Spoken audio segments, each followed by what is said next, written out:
Salut à tous, c'est le militant. Par rapport aux dénonciations que nous avons faites, qui marchent bien dans les réseaux sociaux et qui rendent des personnes fières, des personnes noires fières, parce que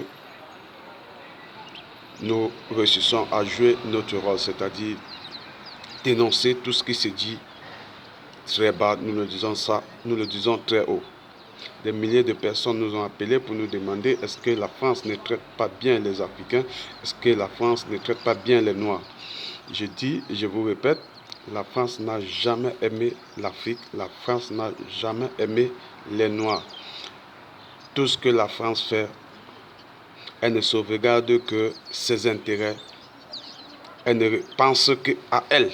Peu importe les vies des autres, si elles sont sacrifiées ou marginalisées, elle s'en fout. Mais elle vous vend l'image qu'elle est avec vous. Et pourtant, c'est de l'hypocrisie. Pourquoi nous disons que la France n'a jamais aimé les Noirs, la France n'a jamais aimé l'Afrique? La plupart des Noirs, ou alors tous les Noirs en France, ont toujours reçu des mauvais clichés venant de la France, quand ils n'apportent aucun plus à la France. Maintenant, les Noirs se retrouvent en train de mettre leur vie en danger pour pouvoir obtenir ce qu'on appelle la nationalité. Pour un bout de papier, il faut mettre sa vie en danger.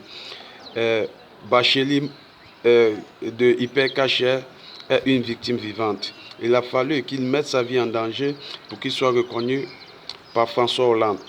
Pour un bout de papier, le gars a mis sa vie en danger. Nous avons vu aussi Mamadou Ngassama. Il a fallu qu'il mette sa vie en danger pour être reconnu par la France, par Emmanuel Macron. Chaque fois, c'est toujours le même scénario, le même cycle. Il faut toujours que, pour qu'un Noir, un Africain, soit accepté par la France, soit reconnu comme un modèle, il faut qu'il sacrifie sa vie, il mette sa vie sur un fil qui est prêt à couper, et sa vie, s'il venait à la perdre, il la perdait gratuitement. Nous disons non et stop. Il faut respecter la race noire et la vie des Africains. Aujourd'hui, la France demande aux Noirs de se mettre au service de la France, les Noirs qui vivent en France. Mais pourtant, ces Noirs, beaucoup, payent de leur vie dans la Méditerranée et la France choisit d'ignorer et de fermer les oreilles et les yeux. Ils font semblant de ne pas être au courant, mais ils apportent leur soutien à d'autres pays, mais ils n'apportent pas leur soutien aux Noirs, aux Africains qui meurent en Méditerranée. Pourtant, la cause de cette évasion massive pour la France, c'est la France qui est à l'origine, qui pourrit la vie des Africains en Afrique, afin que ces jeunes frères choisissent d'immigrer. Ils ne font pas ça de leur gré, c'est parce que la France a pourri le tronc d'arbre. Automatiquement, les fruits ne seront pas bons.